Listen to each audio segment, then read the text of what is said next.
so thank you very much for this invitation. I will now tell you shortly about our project, and then my colleague, Professor Henk Rosendal, he will tell you about our research so far. We have just started this year, so we're not that far, but we still see some interesting findings. So I am now trying to, oh, here we go. Our project HOPE, it is funded by Erasmus Plus funds. We have just started the project this year, and we will finish sometimes in the spring of 25.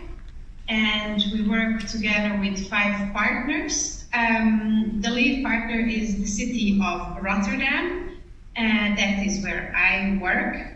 I am a subsidy advisor for most of our social projects, international projects, which is wonderful. And this one is definitely dear to me and very important. And so here we work with the Rotterdam University of Applied Sciences, with a healthcare provider in Treviso, Italy, Istra, Santa Casa da Misericordia from Amadora, also a healthcare provider, focusing on care for older adults, and then education development NGO Altera Vista in Syros, Greece, and together with Elisan as well, European Local Inclusion and Social Action Network, which you all probably are very familiar with. And so, what is the project about? So what we see all across the world in the recent years is the frequency and severity of heat waves. It is just getting worse, and especially our cities are struggling a lot, where we see the island effect happening. So discomfort for everybody is getting worse. But there's definitely more vulnerable groups in our society that suffer, and one of them being older adults above 75 years who still live at home and get less care. So what we would like to do is basically mobilize entire ecosystem around the older adults, and to create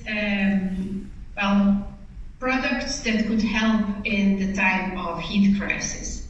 And this means we are focusing on local and regional governments, and then health and welfare organizations around the older adult. And what we will do is create an online learning course for the students of Universities of Applied Sciences. So our first will be in Rotterdam, but we hoped to share the language or the course all over Europe in different languages. And then we will have a course for formal and informal caregivers. So these are people who already work at health and medical organizations. And then we are developing guidelines, which is a simple protocol, how to prepare for the heat waves, what do you do during the heat waves, and also the evaluation afterwards. And this is something that all organizations working on health, so providing healthcare for older adults, will be able to use. So it's going to consist of both kind of medical guidelines, but also more of an organizational guidelines for organization itself for their internal protocols. As we do very often with European projects, we look for best practices. So we will do the same and create a very innovative database. And obviously policy recommendation that we can share among other municipalities and regional authorities in Europe. And then working with Elisan and my dear colleague Elena, she's great at disseminating everything we find, so we really hope to share it with a big group of stakeholders across Europe.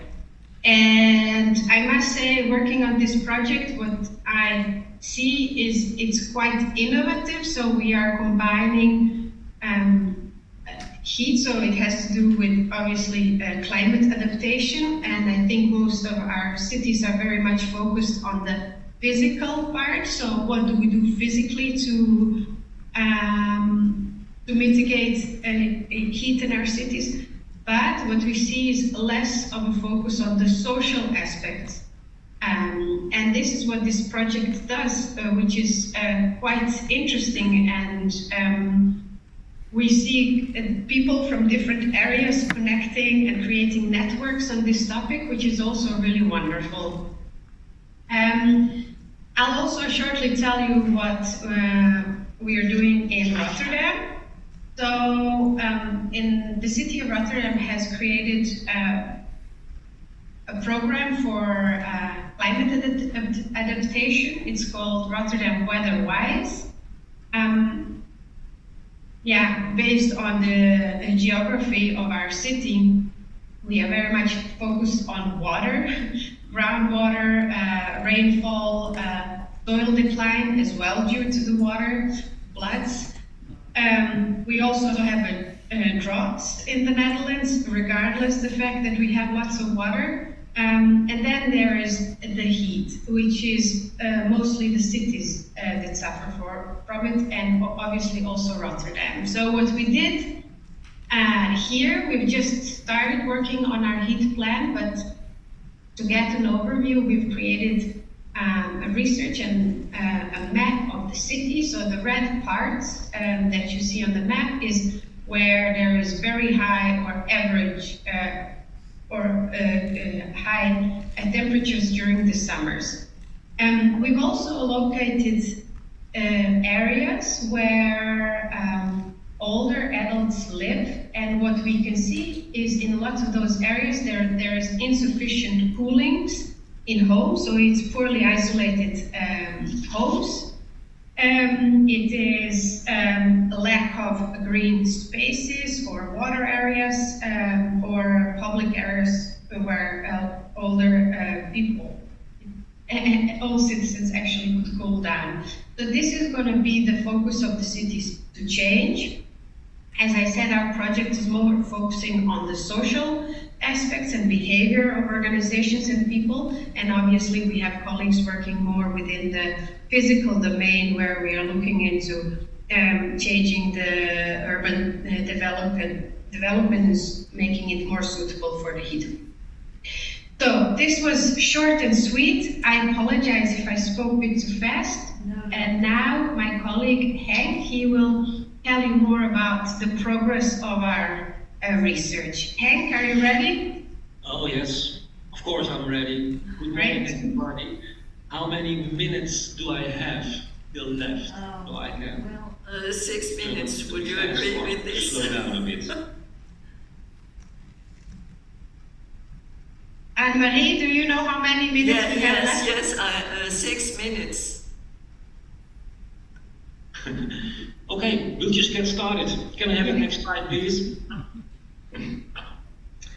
We did, as a base for all the activities, we started with a literature search in scientific databases and in grey literature, and we organized the first focus group with elderly people in Rotterdam, with the purpose to be continued in the other countries from our partners of the project later on. The general goal of these activities was to generate input for the database and the e-learning or book, the e-learning for students and the healthcare workers. The main research questions we addressed were which individually based interventions are effective with respect to preventing complications of heat waves for older people, and which community-based interventions. So we focused on individuals as well as the community. Yes, please. We started with a few keywords in the scientific databases on heat waves, elderly interventions, and we wanted to include publications of proven effective, proven ineffective, as well as promising interventions. So that's where we started. Yes, please. Can I have the next slide? We used a big database from our university where all the important scientific databases were part of. It's too far to go into that now, but all the important databases were included. We started with 3 actions. The first one was on heat waves and elderly in the title. The second was heat waves and elderly as a keyword. And the third one was heat waves and interventions as a keyword. And then we added the word review in the title. As you can see, we found a few usable publications which had information as an input for our project. Yes, please. The next activities we discussed with our partners in Treviso a few weeks ago. We will do a second search with alternative keywords, so we will find more usable publications, and we'll do that in close cooperation with our partners. If you like to have some of our findings, what we did find, I can tell you later on if there's still time. The second activity we did was searching the grey literature. It's not the scientific literature, but the grey literatures, using Google, for example.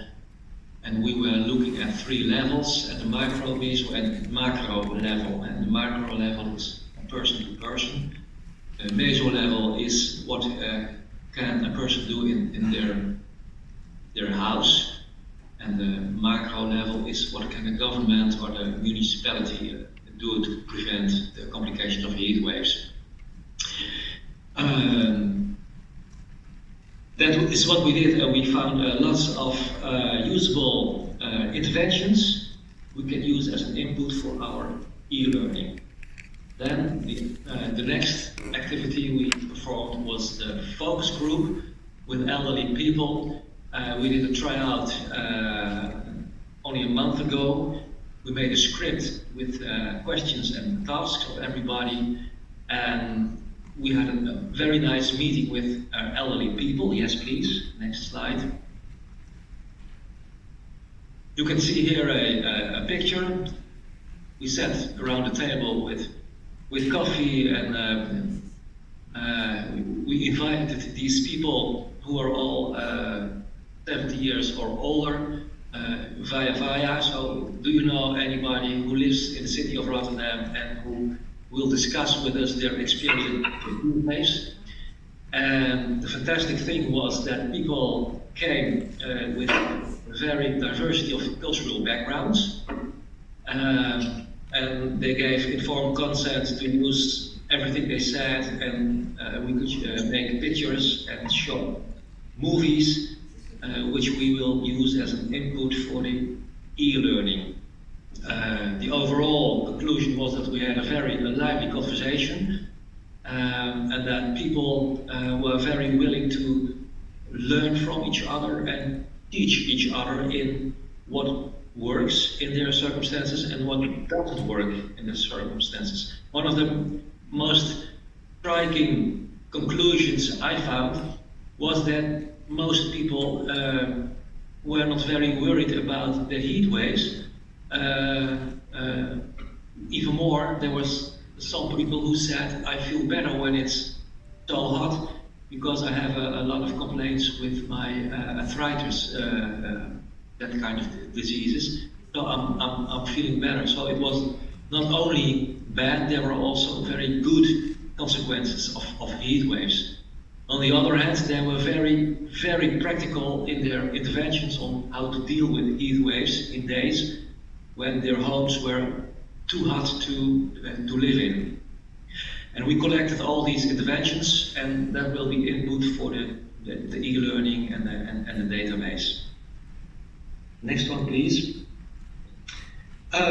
Should you have some questions about the findings in the literature or the grey literature, or more specific on the focus group, I can answer them if you have them. If not, you will hear them the next years when we will continue with